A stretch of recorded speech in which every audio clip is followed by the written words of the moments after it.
इस वाले लेक्चर में हम डिस्कस करेंगे द डिफरेंट ग्राफ्स, और इसमें एक टर्म को हम डिस्कस कर देंगे, that is stopping potential. Stopping potential क्या है, थोड़ा सा मैं रिवाइज कर लूँगा कि पिछले लेक्चर में हमने क्या पढ़ा था। हमने उसमें कहा था कि जो लाइट है, इंसिडेंट लाइट है, अगर उसकी frequency more than the threshold frequency होगी तो इलेक्ट्रॉन्स आर इजेक्टेड आउट, या electrons will get eject out from the metal surface. और वो जो मेटल्स हैं या मेटल्स, जो सर्टन टाइप्स ऑफ मेटल्स हैं, उनको हमने नाम दिया था फोटोसेंसिटिव मेटल्स। अब जो ये इफेक्ट है जिसमें हम लाइट को यूज करके इलेक्ट्रॉन उसको बाहर निकालते हैं फ्रॉम द मेटल सरफेस, वाले इफेक्ट को हमने नाम क्या दिया था, photo electric effect. Photo electric effect में हमने एक टर्म को डिस्कस किया था, that was work function. Work function को हमने कहा था कि it is the minimum amount of energy to eject out the electron from the metal surface. और इसके बाद हमने कहा था कि थ्रेशोल्ड फ्रीक्वेंसी, हमने कहा कि जो इंसिडेंट लाइट है, इंसिडेंट लाइट का एक कैरेक्टरिस्टिक होना चाहिए, यानी हर कोई लाइट इलेक्ट्रॉन को बाहर नहीं निकालेगी, वही लाइट इलेक्ट्रॉन को बाहर निकालेगी जिसकी frequency greater than the threshold frequency होगी। अब जो minimum value of the frequency है सच दैट जिसको हम यूज करेंगे to eject out the electron, वाली फ्रीक्वेंसी को हमने नाम क्या दिया था, थ्रेशोल्ड फ्रीक्वेंसी। और हमने एक इक्वेशन को देखा था, फोटो इलेक्ट्रिक इक्वेशन। हमने कहा था कि जो एनर्जी ऑफ इंसिडेंट लाइट है that gets utilized in the two parts. Number first part किसमें यूटिलाइज होता है, to eject out the electron means work function में, एंड नंबर सेकंड पार्ट जो उसका होता है that is used to move the electron, यानी काइनेटिक एनर्जी इलेक्ट्रॉन के फॉर्म में, यानी वो वाला पार्ट काइनेटिक एनर्जी में यूज होता है। अब हमारा जो आज हमको डिस्कस करना है that is stopping potential. Means potential means कि we have to apply a voltage, potential here means voltage. Stopping means we have to stop something. अब स्टॉप हमको किसको करना है, तो जाहिर सी बात है कि जो इलेक्ट्रॉन मूव करेगा उस इलेक्ट्रॉन को हमें क्या करना है, स्टॉप करना है। समझ में आ रहा है? देखो, मान लो कि यहां पे मैंने एक मेटल सरफेस को लिया है, ये मान लो this is the photosensitive metal surface. इस फोटोसेंसिटिव मेटल सरफेस पे हमने लाइट को इंसिडेंट किया है, ये मान लो this is the incident light. अब ये जो इंसिडेंट लाइट है ना, इस इंसिडेंट लाइट के पास एनर्जी जो है that is more than the threshold, that is more than the work function, या इसकी जो फ्रीक्वेंसी है that is more than the threshold frequency. अगर वो कंडीशन हमें सेटिस्फाई हो रही है जो फोटो इलेक्ट्रिक इफेक्ट के लिए जरूरी है, नेसेसरी है, तो यहां से फोटो इलेक्ट्रिक इफेक्ट हो जाएगा। जब ये लाइट यहां से इंसिडेंट लाइट जब इस मेटल सरफेस पे पड़ती है तो यहां से इलेक्ट्रॉन इजेक्ट आउट हो गया। फॉर एग्जांपल यहां से इलेक्ट्रॉन बाहर निकल आया। अब जब ये इलेक्ट्रॉन बाहर निकल आया है तो ये इलेक्ट्रॉन अब मूव करेगा। जब ये मूव करेगा from one plate to another plate, means कि यहां पे हमने दूसरा प्लेट लगा दिया है, तो ये वाला प्लेट जो है ना, इस प्लेट को हमने बैटरी के पॉजिटिव टर्मिनल के साथ कनेक्ट कर दिया, और ये वाला प्लेट जो है इसको हमने बैटरी के नेगेटिव टर्मिनल के साथ कनेक्ट किया। अब यही बैटरी जो है, इसका काम हमने कल तक नहीं देखा था। ये नेगेटिव प्लेट है और ये वाला पॉजिटिव प्लेट है। आज हम इसका काम भी देखेंगे कि बैटरी हम किस लिए यूज करते हैं। जब ये इलेक्ट्रॉन यहां से निकला तो ये इलेक्ट्रॉन इस वाले प्लेट से यहां की तरफ जाएगा। ये कैथोड है तो ये क्या है, एनोड है, तो ये कैथोड से कहां जाएगा, एनोड की तरफ। अब फॉर एग्जांपल यहां से एक इलेक्ट्रॉन बाहर निकला। अब हमने यहां पे जो इंसिडेंट लाइट है, इंसिडेंट लाइट की फ्रीक्वेंसी को मैंने चेंज कर दिया। अब जब मैंने फ्रीक्वेंसी को चेंज कर दिया तो यहां से एक और फोटॉन आ गया, तो उसने भी यहां से इलेक्ट्रॉन को बाहर निकाला। क्योंकि मैंने फ्रीक्वेंसी को चेंज कर दिया है, मींस इस वाले लाइट की इंसिडेंट एनर्जी जो है वो ज्यादा होगी देन द थ्रेशोल्ड, इस वाले से भी ज्यादा होगी। यहां से भी इलेक्ट्रॉन बाहर निकला और ये भी कैथोड से कहां जाएगा, एनोड की तरफ। अब और एक फोटॉन आ गया, उसने भी इलेक्ट्रॉन को यहां से बाहर निकाला, तो ये वाला इलेक्ट्रॉन भी कैथोड से कहां जाएगा, एनोड की तरफ। हम कंसिडर करते हैं कि ये वाला जो इलेक्ट्रॉन है, फॉर एग्जांपल इस वाले इलेक्ट्रॉन के पास जो काइनेटिक एनर्जी है ना, वो मान लो 3 के बराबर है, और ये वाला जो है इसकी काइनेटिक एनर्जी मान लो 4 के बराबर है, और ये वाला जो है इसकी काइनेटिक एनर्जी मान लो ये 5 के बराबर है, क्योंकि इंसिडेंट फोटॉन्स की एनर्जी को मैंने क्या कर दिया, चेंज कर दिया। जब यहां से ये तीनों इलेक्ट्रॉन जा रहे हैं कैथोड से कहां की तरफ, एनोड की तरफ, तो ये वाला इलेक्ट्रॉन कैथोड से एनोड पे पहुंचा, ये वाला इलेक्ट्रॉन भी एनोड पे पहुंचा, और ये वाला इलेक्ट्रॉन भी एनोड पे पहुंचा। अब मैं चाहता हूं कि जो यहां पे ये इलेक्ट्रॉन्स हैं, ये कैथोड पे जब निकलेंगे तो ये एनोड पे नहीं पहुंचने चाहिए। मैं चाहता हूं कि ये कैथोड से एनोड तक नहीं पहुंचने चाहिए। तो अगर मुझे इनको यहां नहीं पहुंचने देना है तो इसका मतलब है ना कि यहां पे मुझे ऐसा एक पोटेंशियल लगाना है कि जो इस इलेक्ट्रॉन को अट्रैक्ट करने के बजाय अब क्या करेगा, रिपेल करेगा, मींस इस प्लेट पे नहीं आने देगा।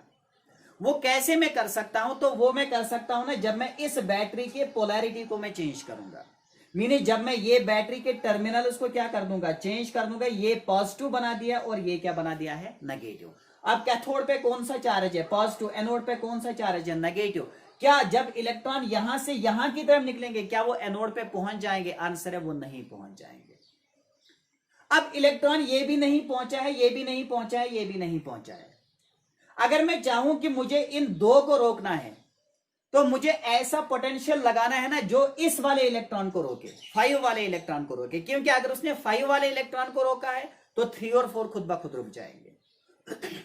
तो इन तीनों इलेक्ट्रॉन को रोकाने के लिए मुझे किस वाले इलेक्ट्रॉन को जरूरी रोकना है, तो मुझे उस वाले इलेक्ट्रॉन को रोकना है कि जो मोस्ट एनर्जेटिक इलेक्ट्रॉन होगा। अब मोस्ट एनर्जेटिक इलेक्ट्रॉन कौन सा है, जिसके पास एनर्जी कितनी है, 5 है। तो अगर मैंने 5 वाले को रोका है तो 3 और 4 क्या हो जाएंगे, वो खुद ब खुद रुक जाएंगे। अगर 5 को रोकने के लिए मैंने यहां से पोटेंशियल लगाया है V0, तो इसका मतलब है ना कि ये V0 जो है ना, ये वो पोटेंशियल है जिस पोटेंशियल पे ये मोस्ट एनर्जेटिक इलेक्ट्रॉन अब क्या हो जाएगा, स्टॉप हो जाएगा, ये कैथोड से एनोड पे पहुंचने से रुक जाएगा। तो इस वाले पोटेंशियल को हम नाम क्या देते हैं, स्टॉपिंग पोटेंशियल। जरूरी ये नहीं है कि स्टॉपिंग पोटेंशियल में इलेक्ट्रॉन यहां से निकला जब तो वो इधर ही रुक जाए, जरूरी नहीं है। अगर यहां से मोस्ट एनर्जेटिक इलेक्ट्रॉन यहां पे भी पहुंचा, अब वो एनोड तक पहुंचने के बिल्कुल करीब था, अगर मैंने उसको वहां पे भी रोक दिया है तो उसको भी हम नाम क्या देते हैं, स्टॉपिंग पोटेंशियल। यानी हम ऐसा कहेंगे ना कि जो मैंने ये V0 लगा दिया है ये मिनिमम वैल्यू है। अगर मैं V0 के इससे इंक्रीज कर दूंगा, ये वाला पोटेंशियल अगर मैं इंक्रीज कर दूंगा तो इससे इंक्रीज करने पे भी ये वाले इलेक्ट्रॉन्स क्या हो जाएंगे, वो भी रुक जाएंगे। तो मिनिमम वैल्यू कौन सा है जिसपे मैं इलेक्ट्रॉन को रोकता हूं, तो आंसर है ना वो V0 है। तो हम कहेंगे ना कि ये जो V0 है, V0 is the minimum value of the reverse voltage, क्योंकि वोल्टेज की पोलैरिटी को मैंने क्या कर दिया है, चेंज कर दिया है। तो हम ऐसा कहेंगे ना कि the minimum value of the reverse voltage on the application of which the most energetic electron stops, तो उस वाले पोटेंशियल को हम नाम क्या देते हैं, स्टॉपिंग पोटेंशियल। समझ में आ रहा है? तो आप इस पॉइंट को नोट कीजिए। देखो, the minimum reverse voltage, the minimum reverse voltage applied, the minimum reverse voltage applied, the minimum reverse voltage applied to stop the most energetic electron, to stop the most energetic electron is known as stopping potential, is known as stopping potential. It is denoted by V0. It is denoted by V0.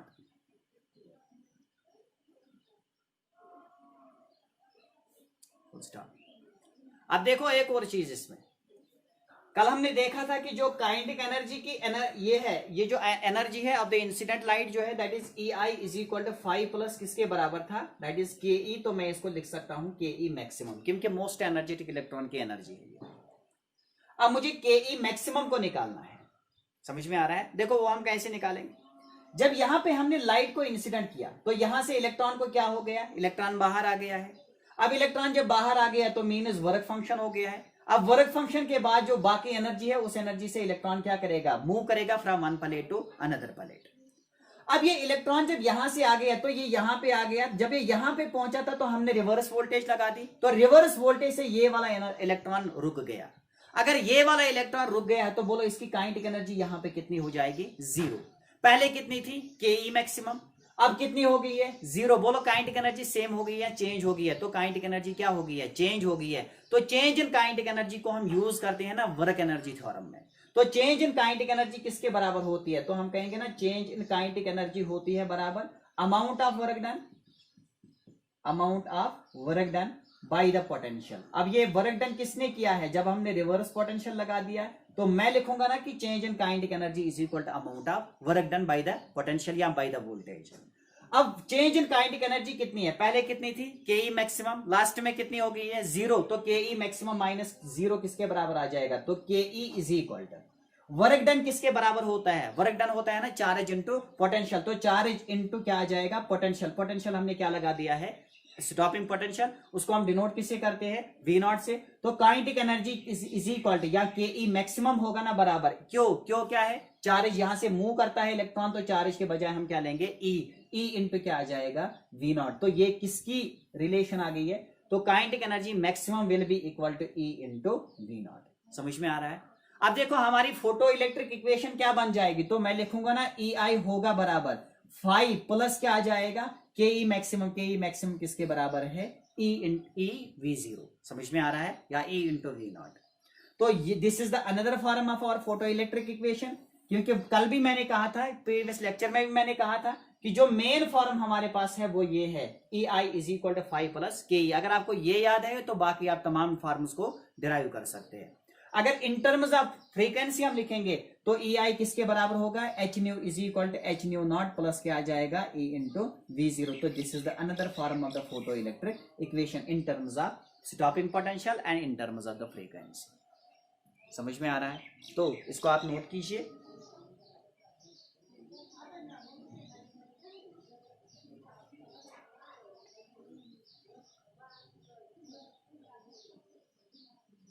तो याद रखना है कि ये जो stopping potential है ना, कि जब भी हम मॉडर्न फिजिक्स या न्यूक्लियर फिजिक्स में हम एनर्जी को लेते हैं तो एनर्जी का हम यूनिट यहां पे लेते हैं इलेक्ट्रॉन वोल्ट। तो आपको हमेशा काम करना है कि वी नॉट को आपको किस में लाना है इलेक्ट्रॉन वोल्ट्स में लाना है। समझ में आ रहा है, तो आप हमेशा याद रखेंगे कि जो हमारा स्टॉपिंग पोटेंशियल है ना, स्टॉपिंग पोटेंशियल को हमें वोल्ट्स के बजाय किस में लाना है इलेक्ट्रॉन वोल्ट्स के में लाना है। समझ में आ रहा है। तो इसके बाद जो हमारा टॉप ये है तो दैट इज ग्राफ्स।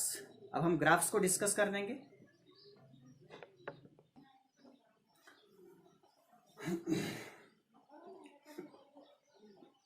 अब ग्राफ में हम पहला ग्राफ देखेंगे।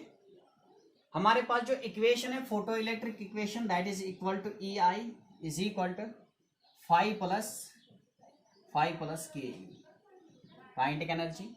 यहां हम लिखेंगे h nu is equal to h nu naught plus क्या आ जाएगा प्लस आ जाएगा के काइनेटिक एनर्जी। अब देखो एच क्या है Planck's constant for a particular metal. बोलो न्यू नॉट का वैल्यू क्या भी रहेगा सेम रहता है, मींस थ्रेशोल्ड फ्रीक्वेंसी क्या रहती है सेम रहती है। अगर ये for a particular metal constant है, एच का वैल्यू भी कांस्टेंट, तो मींस ये टर्म क्या है कांस्टेंट। यहां पे एच का वैल्यू कांस्टेंट है तो न्यू क्या है फ्रीक्वेंसी ऑफ इंसिडेंट लाइट। तो काइनेटिक एनर्जी, इसका मतलब है ना कि मुझे ग्राफ देखना है काइनेटिक एनर्जी की variation with respect to nu means the frequency of incident light. समझ में आ रहा है। तो अगर हम यहां से इस ग्राफ को देखेंगे तो काइनेटिक एनर्जी का वैल्यू किसके बराबर आ जाएगा, काइनेटिक एनर्जी होगी बराबर एच न्यू माइनस क्या आ जाएगा एच न्यू नॉट। समझ में आ रहा है। अगर हम यहां से ग्राफ को ड्रा कर देंगे तो काइनेटिक एनर्जी, मुझे अब ग्राफ ड्रा करना है काइनेटिक एनर्जी वर्सेस किसका kinetic energy versus new means frequency of incident light, और काइनेटिक एनर्जी के बीच में मुझे ग्राफ को देखना है। मींस की जो kinetic energy of the electron है यानी इजेक्टेड इलेक्ट्रॉन की जो काइनेटिक एनर्जी है वो वेरी होती है with the frequency of the incident light, क्योंकि एच और न्यू नॉट का वैल्यू क्या रहता है सेम रहता है। फॉर ए पर्टिकुलर मेटल इनका वैल्यू क्या रहता है सेम रहता है। तो अगर ये कांस्टेंट है तो एच न्यू के बदलने से kinetic energy of the electron क्या हो जाएगी चेंज हो जाएगी। अब ये कैसे चेंज हो जाएगी वही हमको देखना है। अगर मैं यहां से इस ग्राफ को देखूंगा तो ये वाला ग्राफ कैसा होगा, तो काइनेटिक एनर्जी को मैंने लिया है अलॉन्ग वाई एक्सिस, न्यू को मैंने लिया है अलॉन्ग एक्स एक्सिस, तो y is equal to m x plus c या एम एक्स माइनस सी। अब m क्या है, m इज द स्लोप, और c क्या है, c is the intercept. Means की इंटरसेप्ट का वैल्यू यहां पे क्या आ रहा है माइनस आ रहा है। तो इसका मतलब है ना कि जो ग्राफ है द इक्वेशन जो है this is the equation of a straight line. तो अगर ये इक्वेशन ऑफ स्ट्रेट लाइन है तो इसमें इंटरसेप्ट आ रहा है। अब वो इंटरसेप्ट किसके बराबर होगा, वो नेगेटिव में जा रहा है, तो अगर वो नेगेटिव में आ रहा है तो ये वाला वैल्यू किसके बराबर होगा, c का वैल्यू किसके बराबर है माइनस एच न्यू नॉट, तो ये वाला इंटरसेप्ट किसके बराबर होगा माइनस एच न्यू नॉट। समझ में आ रहा है। अब जो ये ग्राफ है ना, इस ग्राफ का स्लोप जो है वो किसके बराबर होगा, तो slope is equal to M is equal to tan of theta. तो ये tan ऑफ थीटा यहाँ पे किसके बराबर है, m के बजाय यहाँ पे क्या है, h। तो मीन्स कि जब हम ग्राफ ड्रा करते हैं किस किस के दरमियान, काइनेटिक एनर्जी और इंसिडेंट लाइट के दरमियान, जब हमने ग्राफ को ड्रा कर दिया है तो हमारा ग्राफ ये आ गया है। उसमें इंटरसेप्ट किसके बराबर है, माइनस एच न्यू नॉट के बराबर है। और इसका स्लोप किसके बराबर है, तो इसका स्लोप होता है h के बराबर। h क्या है, प्लैंक्स कांस्टेंट। यहां से आपको कभी एग्जाम में थ्योरेटिकल क्वेश्चन ऐसे ही पूछा जाता है, डायरेक्ट क्वेश्चन यहां से ऐसे बनता है कि in the kinetic energy and frequency of the incident graph what the slope is equal to Rydberg's constant, Boltzmann's constant, Planck's constant. यहां कुछ और होगा तो आपका आंसर होना चाहिए किसके बराबर है, प्लैंक्स कांस्टेंट के बराबर।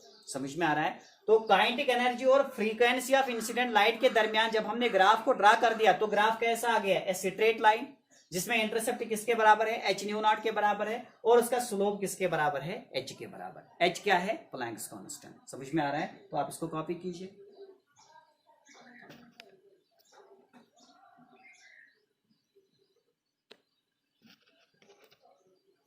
हो गया। तो आप लिख लीजिए, इन the graph between kinetic energy and frequency of incident light the slope is equal to the Planck's constant. The slope of the graph is equal to the Planck's constant. देखो number second graph, incident light and stopping potential. Incident light and stopping potential. देखो फिर एक बार equation को देखना, बोलो kinetic, ये जो ई आई है किसके बराबर होती है, 5 प्लस क्या आ जाएगा, काइनेटिक एनर्जी। ई आई का वैल्यू किसके बराबर है, h nu is equal to किसके बराबर आएगा, एच न्यू नॉट प्लस क्या आ जाएगा, kinetic energy. Kinetic energy in terms of stopping potential किसके बराबर होता है, ई इंटू वी नॉट। समझ में आ रहा है। तो हम यहां से लिखेंगे h new minus H nu not किसके बराबर होगा, ई इंटू वी नॉट के बराबर। तो V नॉट का वैल्यू किसके बराबर आ जाएगा, H divided by E into आ जाएगा V माइनस आ जाएगा H divided by E into क्या आ जाएगा, V नॉट। अब ग्राफ मुझे ड्रा करना है किस किस के दरमियान, स्टॉपिंग पोटेंशियल और frequency of the incident light के दरमियान। तो यहां पे इस ग्राफ में यहां से क्या आ जाएगा, स्टॉपिंग पोटेंशियल, यहां से क्या है, फ्रीक्वेंसी है। अगर हम इस इक्वेशन को रिलेट कर देंगे with the general equation of a straight line तो y इज इक्वल टू आ जाएगा mx माइनस क्या आ जाएगा c, या mx plus c। Plus C के बजाय क्या है, minus h divided by E into we naught. M का वैल्यू किसके बराबर है, एच बाई ई के बराबर। तो यहां से जो tan स्लोप आ जाएगा that will be h by e, और जो यहां से इंटरसेप्ट आ जाएगा तो इंटरसेप्ट का वैल्यू किसके बराबर आ जाएगा, h divide h by E into we naught minus आ जाएगा। समझ में आ रहा है। तो in the graph between the stopping potential and the incident light, और in between the stopping potential and the frequency of incident light, the slope of the graph is equal to h by e and the intercept is equal to h by e into v naught। समझ में आ रहा है। तो आप इस graph को देख लीजिए।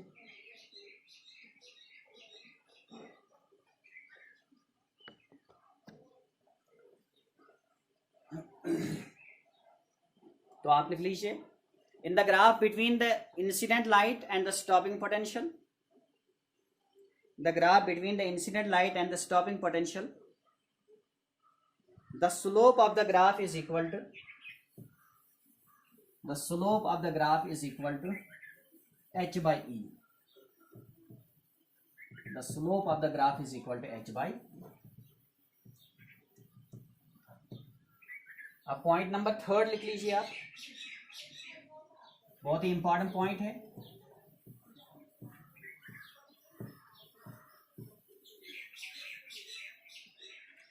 देखो in photo electric effect, in photo electric effect, in photo electric effect for each incident photon, for each incident photon only one electron is ejected from the surface of the metal,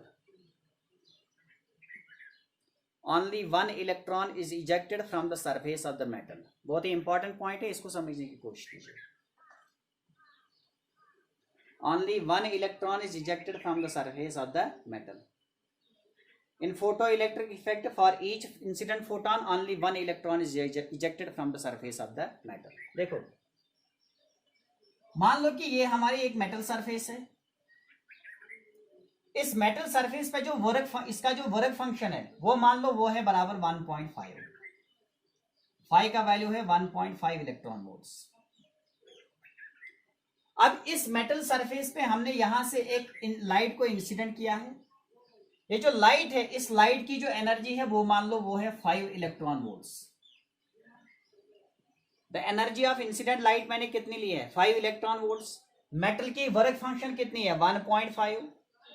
अब अगर 1.5 है इसकी work function, तो 5 electron volt से कितने electron इस surface से बाहर निकल सकते हैं? 3 निकल सकते हैं। 1.5 1.5 1.5। क्या 3 इलेक्ट्रॉन यहां से बाहर निकलेंगे? आंसर है नहीं निकलेंगे, क्योंकि एक फोटॉन जो है ना, एक फोटॉन जब इंसिडेंट होगा तो वो एक ही इलेक्ट्रॉन को यहां से बाहर निकालेगा। जब यहां से एक इलेक्ट्रॉन बाहर निकला है तो ये वाला इलेक्ट्रॉन जब बाहर निकला, बोलो कितनी एनर्जी खर्च हो गई है? 1.5। अब बाकी कितनी बची है? 2.5। तो 2.5 जो है ना, वो 2.5 इलेक्ट्रॉन वोल्ट जो एनर्जी है, वो एनर्जी यूटिलाइज करेगा इलेक्ट्रॉन किस में? तो move from one plate to another plate, means वो काइनेटिक एनर्जी में यूज हो जाएगी। समझ में आ रहा है? 3.5, 2.5 नहीं, 3.5। तो ये 3.5 वाली एनर्जी है, ये वाली एनर्जी किस में यूज हो जाएगी? Kinetic energy of the electron में वो यूज हो जाएगी। अब अगर यहां से एक फोटॉन आ गया, फॉर एग्जांपल मान लो यही मेटल मैंने लिया है, इस मेटल के पास वर्क फंक्शन जो है ना वो उसका वैल्यू है 2 इलेक्ट्रॉन वोल्ट। अब यहां से इंसिडेंट लाइट जो आ रही है वो मान लो वो 10 के बराबर, तो इसकी एनर्जी है ना उतनी कि सच दैट कि ये 5 इलेक्ट्रॉन्स को यहां से क्या कर दे? बाहर निकाल दे। क्या ये 5 इलेक्ट्रॉन को बाहर निकालेगा? आंसर है ये 5 इलेक्ट्रॉन को बाहर नहीं निकालेगा, ये एक ही इलेक्ट्रॉन को बाहर निकालेगा। अगर ये एक ही इलेक्ट्रॉन को बाहर निकालेगा तो 2 इलेक्ट्रॉन वोल्ट किस में यूज हो गई है? फॉरक फंक्शन में। अब जो बाकी 8 बची है ना वो किस में यूज हो जाएगी? 8 electron volt will be use for the kinetic या in terms of kinetic energy. समझ में आ रहा है? समझ में आ रहा है? तो एक फोटॉन के गिरने से मेटल सरफेस से कितने इलेक्ट्रॉन बाहर आ जाएंगे? एक ही इलेक्ट्रॉन बाहर आ जाएगा, और जो बाकी एनर्जी है ना वो किस में यूज हो जाएगी? काइनेटिक एनर्जी में यूज हो जाएगी। समझ में आ रहा है? अगर वो काइनेटिक एनर्जी में यूज हो रही है तो बता, इलेक्ट्रॉन जब मेटल सरफेस से मूव करेगा तो वेरिएशन किस में आ जाएगा? काइनेटिक एनर्जी में वेरिएशन आ जाएगा। तो ग्राफ्स के बाद हम देखेंगे variation of photo current by the intensity and frequency. By the intensity and frequency. Intensity क्या होती है? Energy per unit area per unit time, या number of photons per unit area per unit time. तो अगर बारिश हो रही है ना, बारिश में अगर बूंदें कम गिर रही हैं तो हम कहेंगे कि इंटेंसिटी, या अगर 1 सेकंड में 10 बूंदें गिर रही हैं तो हम कहेंगे कि इंटेंसिटी कितनी है? 10 है। अगर एक ही सेकंड में अब इसके बाद 20 आ गई है तो हम कहेंगे कि इंटेंसिटी क्या हो गई है? इंक्रीज हो गई है। तो पर unit area per unit time में जो एनर्जी इंसिडेंट है उसको हम नाम क्या देते हैं? इंटेंसिटी हम देते हैं। अब यहां पे फोटो इलेक्ट्रिक इफेक्ट में इंटेंसिटी का इफेक्ट क्या होता है अपॉन द फोटो करंट, और फ्रीक्वेंसी का इफेक्ट क्या होता है upon the photo current. Photo current means जो करंट बनाई है किसने? फोटो इलेक्ट्रॉन्स ने, यानी जो इलेक्ट्रॉन बाहर निकले उनने जो करंट बनाई है, that current is called as photo current. अब उसी करंट पे वेरिएशन क्या है? इंटेंसिटी से वो वेरी होती है, या अगर वो वेरी होती है तो कैसे होती है, और फ्रीक्वेंसी का उस पर क्या इफेक्ट है, वही हमको यहां पे देखना है कि variation of photo current with intensity and frequency. पहले हम इंटेंसिटी को देखेंगे। सपोज कि यहां पे मैंने एक मेटल सरफेस को लिया है, ये मेरी मेटल सरफेस है, और यहां पे जो ये फोटो सेंसिटिव मेटल सरफेस है। अब इस फोटो सेंसिटिव मेटल सरफेस पे यहां से हमने एक सोर्स ऑफ लाइट लिया है, तो ये मान लो this is the source of light, और ये वाला सोर्स ऑफ लाइट जो है ना ये ग्रीन है। कैसा है? ग्रीन। लाइट के सोर्स को हम पहचानते हैं कैसे? बाय इट्स वेवलेंथ और बाय इट्स फ्रीक्वेंसी। अगर मैंने ग्रीन सोर्स लिया है ना तो जितने भी फोटॉन वहां से निकलेंगे, बोलो उनकी तमाम की एनर्जी क्या होगी? सेम होगी। अगर उन तमाम की एनर्जी सेम होगी तो फ्रीक्वेंसी तमाम की क्या होगी? Same.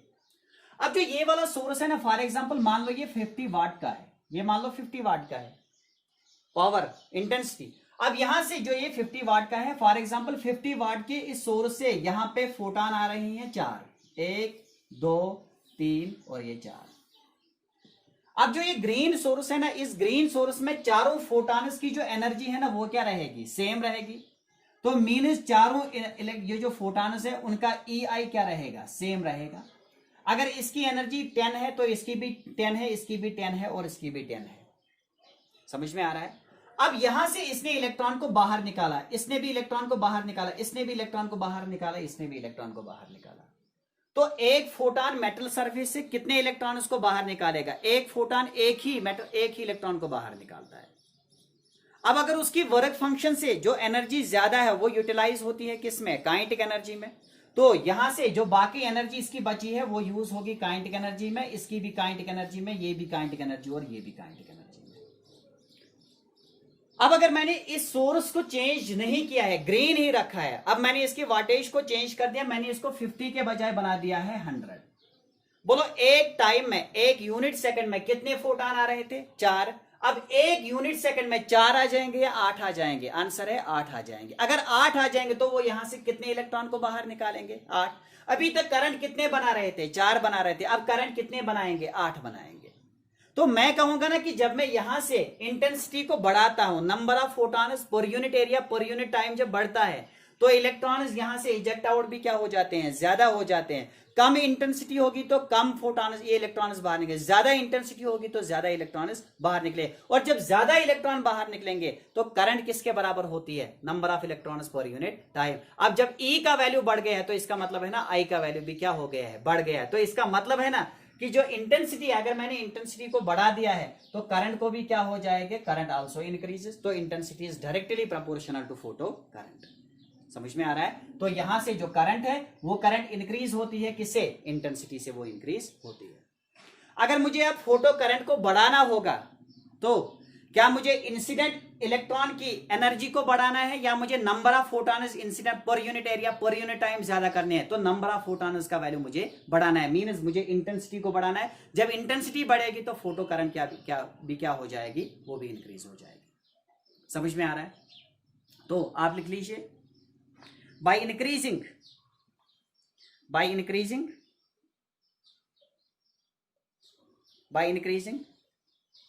the intensity of incident light, by increasing the intensity of incident light, the number of photoelectrons emitted also increases.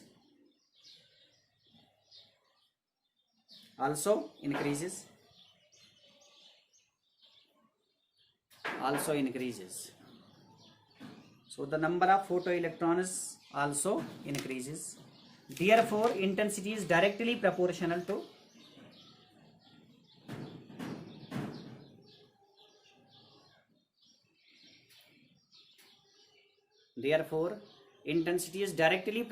photo current.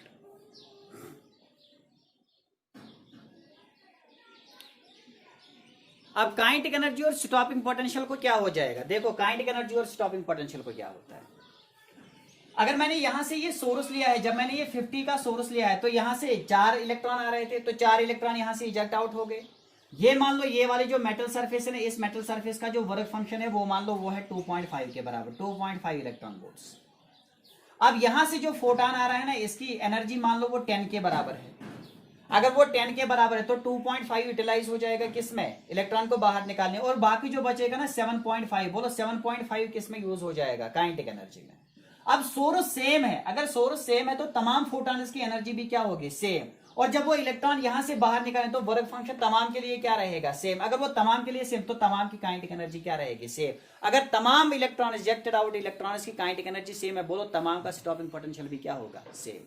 समझ में आ रहा है। तो by increasing the number of photons per unit area per unit time और by increasing the intensity the number of photo electrons emitted increases, means current increases, but the stopping potential and the kinetic energy of the electrons remains same. समझ में आ रहा है। तो kinetic energy, ये जो current है और इंटेंसिटी की रिलेशन है इसको हमने देखा। इंटेंसिटी बढ़ाने से करंट क्या होती है? इंक्रीज होती है। मगर जो काइनेटिक एनर्जी और स्टॉपिंग पोटेंशियल होता है इमिटेड इलेक्ट्रॉन्स का, वो क्या रहता है? सेम रहता है। समझ में आ रहा है। अब इसके बाद लिखो variation of current with frequency या photo current with frequency. Variation of photo current with frequency. अब मुझे बढ़ाना क्या है, मुझे अब चेंज करना है फ्रीक्वेंसी को। फॉर एग्जाम्पल मान लो यही मेटल से ये मैंने मेटल सरफेस लिए, इस मेटल सरफेस का वर्क फंक्शन वो हम अभी कंसीडर कर देंगे, that is equal to 2.5 electron volts. अब मैंने यहां पे एक सोर्स लिया है, ये मान लो ये ग्रीन सोर्स है, दिस इज सोर्स ग्रीन। अब ग्रीन से यहां से दो फोटॉन आ गए, ये मान लो एक फोटॉन और ये मान लो दूसरा फोटॉन। बोलो दोनों फोटॉन्स की एनर्जी क्या होगी, सेम होगी, मींस दोनों की एनर्जी क्या, ये फ्रीक्वेंसी क्या होगी, सेम होगी। अगर दोनों की फ्रीक्वेंसी सेम है, फॉर एग्जांपल इसके पास एनर्जी 10 है तो इसके पास भी एनर्जी कितनी होगी, 10 होगी। अगर इसके पास 10 है इसके पास भी 10 है तो ये फाई का वैल्यू कितना है, 2.5। बोलो ये जब आगे जाएगा काइनेटिक एनर्जी लेके, जब ये आगे जाएगा कितनी काइनेटिक एनर्जी से ये आगे जाएगा, 7.5 इलेक्ट्रॉन वोल्ट से आगे जाएगा। समझ में आ रहा है। अब मैंने इंसिडेंट लाइट की इंटेंसिटी को नहीं चेंज किया, मैंने फ्रीक्वेंसी को चेंज किया। अगर मैंने फ्रीक्वेंसी को चेंज किया तो E is directly proportional two means energy को मैंने चेंज किया है। अब एनर्जी कब चेंज होगी, क्या ग्रीन सोर्स ग्रीन ही रखने पे या ग्रीन सोर्स को बदलने, सोर्स को बदलने। अब मैंने ग्रीन के बजाय मैंने यहां पे ऑरेंज सोर्स लिया जहां से ऑरेंज लाइट निकलती है। अब अगर यहां से ये लाइट आ गई है तो ये मान लो ये यहां से फोटॉन आ रहा है, अगर यहां से ये फोटॉन आ रहा है, क्या इसके पास एनर्जी 10 होगी या 10 से अलग होगी, 10 से अलग होगी, फॉर एग्जांपल ये 12 होगी।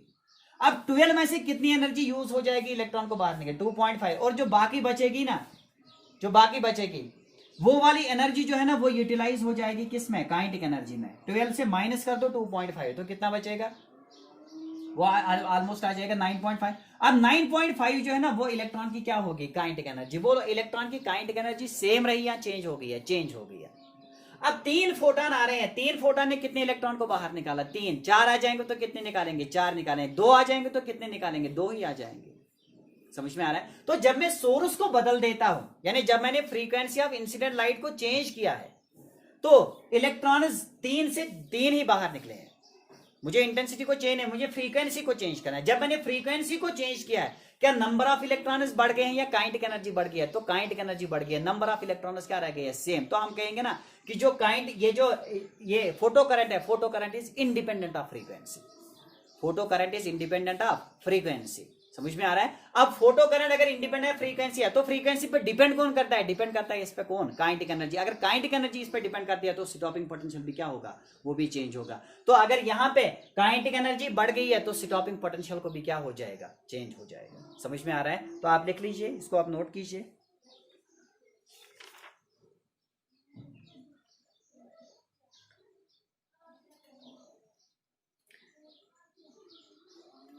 देखो, by changing the frequency by changing the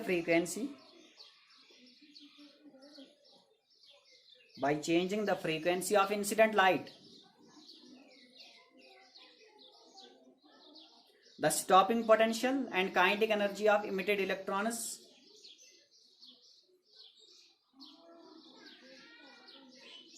changes, but the photo current remains the same.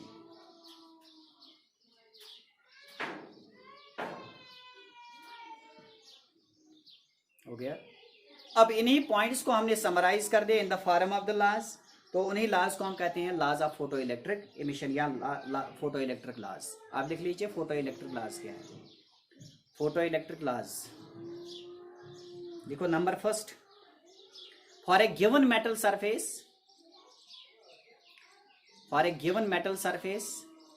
and a frequency of incident light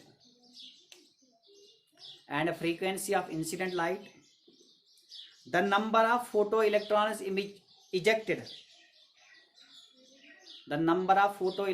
ejected per second is directly proportional to intensity of incident light. यानी intensity के बढ़ने से photo current क्या हो जाती है, बढ़ जाती है। काइनेटिक एनर्जी क्या रहती है इजेक्टेड इलेक्ट्रॉन्स की, सेम। स्टॉपिंग पोटेंशियल क्या रहता है, सेम। समझ में आ रहा है। देखो number second, for a given metal there exists a minimum frequency of incident light,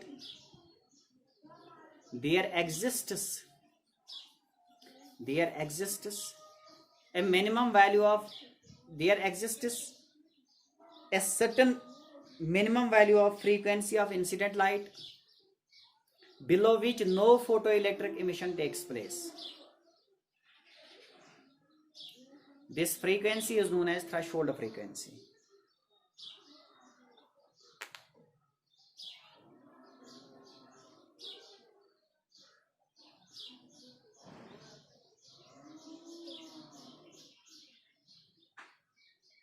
Number 3 लिखो.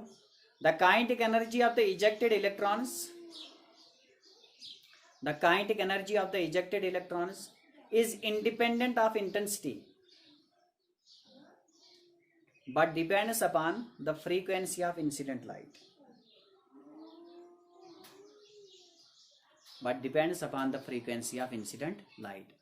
And number 4 लिखो. Photoelectric emission is a spontaneous process. तो असल में उसमें 3 पॉइंट्स है, 3 पॉइंट्स को आपको याद रखना है.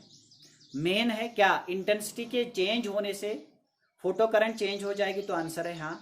क्या kinetic energy of ejected electron change हो जाएगी, आंसर है no. Kinetic energy is independent of the intensity. अब काइनेटिक एनर्जी को अगर मुझे चेंज करना है तो मुझे चेंज क्या करनी है, frequency of the incident light. समझ में आ रहा है? तो this is all about the photo electric